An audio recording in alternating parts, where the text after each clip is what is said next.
All right, so this exercise is the hamstring razor curl. We're gonna start off with both bent knee and bent hip position. The muscle group we're focusing on is our glutes and mainly our hamstrings.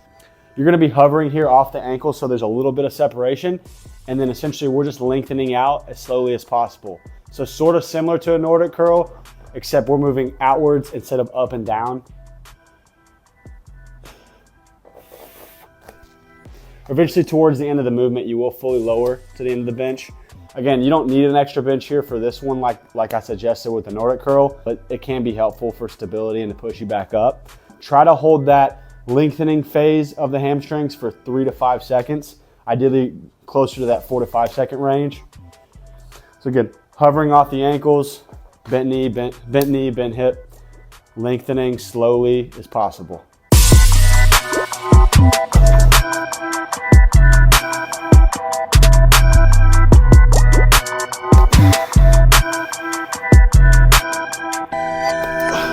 Hips hovering just above the ankles, bent knee and bent hip.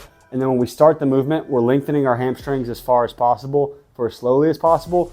We're gonna lean our torso forward here at about a 45-degree angle, right when you feel a stretch or a pull at the hamstrings. And then we're gonna thin out horizontally for 3 to 5 seconds. The razor curl is an advanced posterior chain exercise that primarily targets the hamstrings through a combination of hip extension and knee flexion, closely mimicking the demands of sprinting and athletic movement.